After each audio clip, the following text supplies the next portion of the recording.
What would you do if you walked into a classroom and saw a boy, his shoes so torn and rotten that you could smell them from across the room, while everyone else snickered and whispered behind his back? Now imagine the richest kid in school, the one with the designer sneakers and the shiny watch, suddenly standing up, not to mock, but to do something so unexpected that it silences the entire room. This isn't just a story about shoes. It's a journey of compassion, courage, and the kind of love that echoes the teachings of Jesus himself.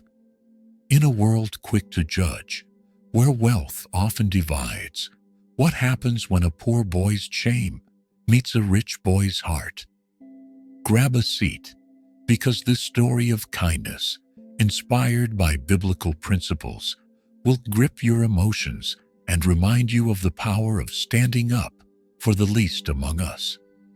Let's step into this classroom and witness a moment that changes everything. It was a crisp Monday morning in May 2025 at Willow Creek Middle School, a place where the divide between the haves and have-nots was as clear as the polished marble floors. In room 204, Mrs. Harper's 7th grade class buzzed with the usual chatter as students settled into their seats. Among them was Ethan Carter, a 13-year-old boy whose family barely scraped by. Ethan's father had passed away 2 years ago, leaving his mother to work double shifts at a diner to support Ethan and his younger sister Lily. Their small apartment often went without heat, and new clothes were a luxury they couldn't afford. Ethan's shoes, once a hand-me-down from a neighbor, were now a patchwork of duct tape and frayed canvas, the soles so worn that holes gaped like open wounds, exposing his socks to the cold floor.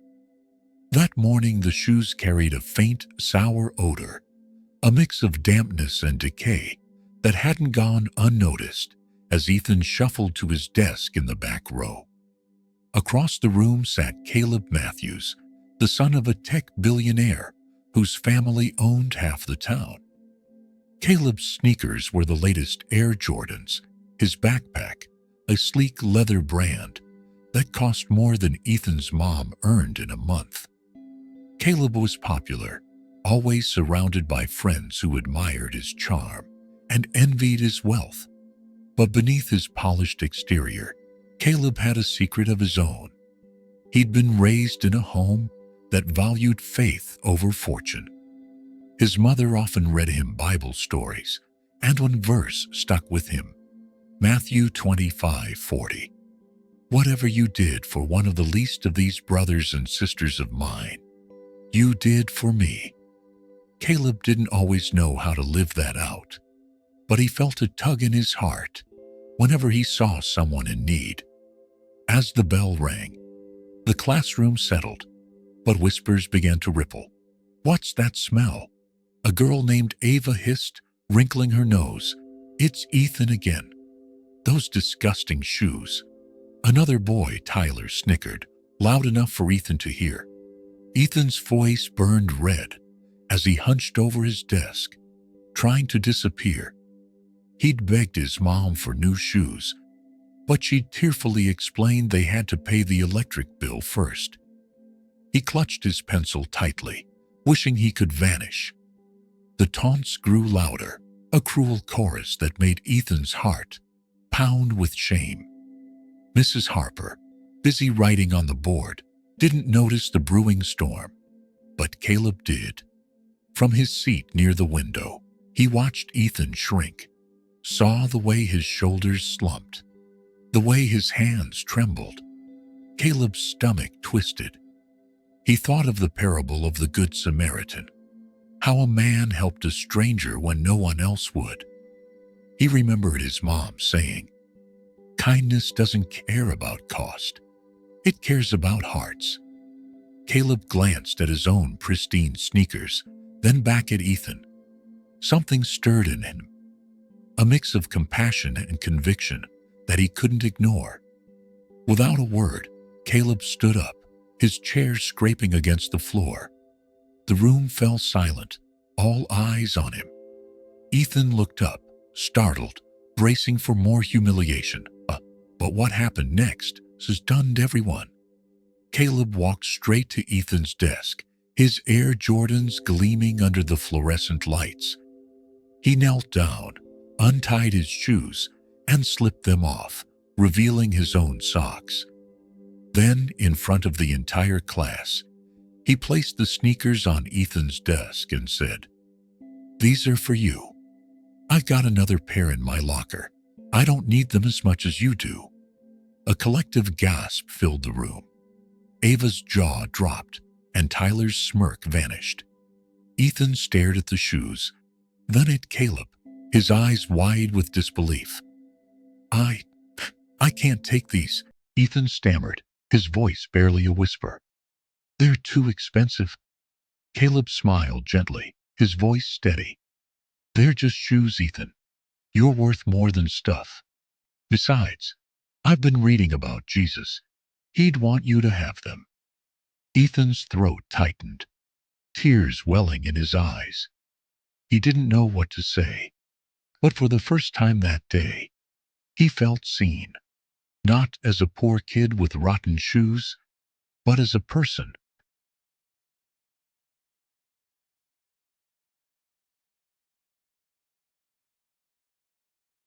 Mrs. Harper turned around, sensing the shift in the room. "What's going on here?" she asked, her tone sharp. Caleb stood tall, his stocks stark against the floor. "I gave Ethan my shoes, Mrs. Harper. He needs them more than I do." The teacher's expression softened, a mix of surprise and admiration in her eyes. She nodded slowly, then said, That's very kind of you, Caleb. Let's all take a moment to appreciate what just happened here." The rest of the class sat in stunned silence, the air thick with emotion. Some kids shifted uncomfortably, their earlier taunts now a bitter taste. Ava whispered to her friend, "I didn't think Caleb was like that." Tyler stared at his own sneakers, suddenly aware of how much he'd taken for granted. For Ethan, the moment felt like a lifeline. He slipped off his tattered shoes, the stench no longer a source of shame, but a fading memory, and slid his feet into Caleb's sneakers. They were a little big, but they felt like a hug, warm, secure, and undeserved. Word of Caleb's act spread like wildfire through Willow Creek Middle School. By lunch, kids in the cafeteria were buzzing about the rich boy who gave away his Air Jordans. Some called him crazy, others a hero. But for Ethan, it was more than shoes. It was a spark of hope. That afternoon, he found Caleb by the lockers and said, "I don't know how to thank you. No one's ever done something like that for me." Caleb shrugged, a shy smile on his face. "You don't have to thank me. I just did what I thought Jesus would do. Maybe we can be friends?"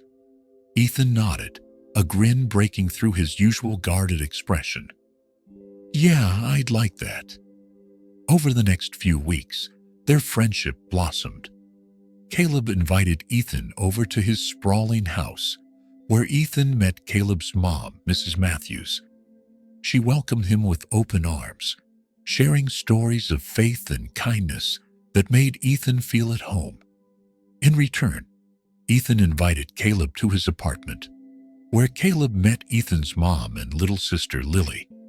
Despite their poverty, the warmth in Ethan's home touched Caleb deeply. He saw joy in their laughter, resilience in their struggles, and love in their bond. Their friendship became a bridge between two worlds. Caleb began advocating for a school program to help kids in need, using his family's influence to start a fund for school supplies, clothes, and shoes.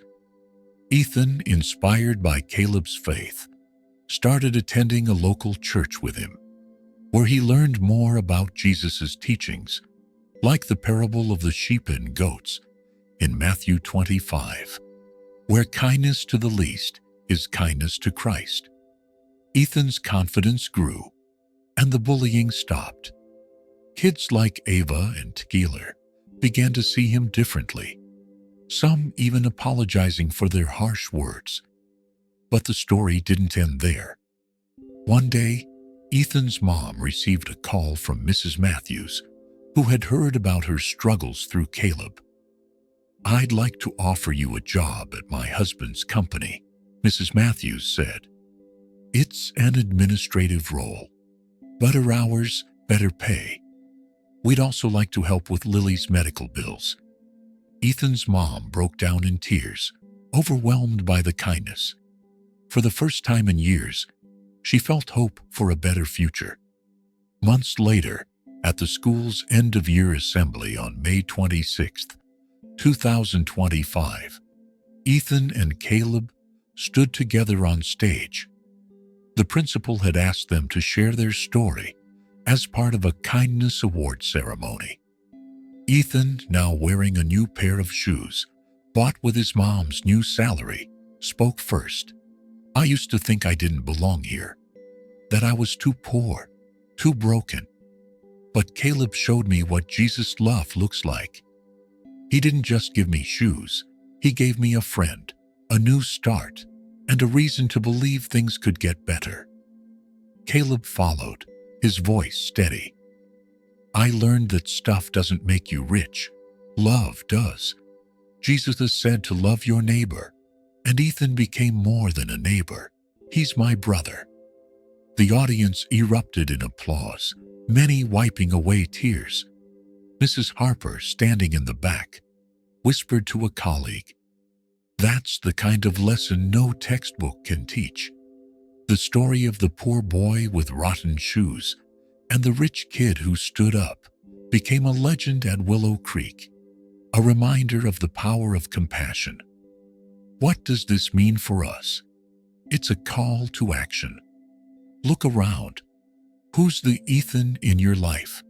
Someone struggling, overlooked, or shamed? How can you be a Caleb, standing up with kindness that reflects Jesus' love? Galatians 6:2 urges, "Carry each other's burdens, and in this way you will fulfill the law of Christ." Here's a challenge. This week, find one person in need. Offer a kind word, a helping hand, or a listening ear. Share your story of kindness with someone. It might inspire them to act too.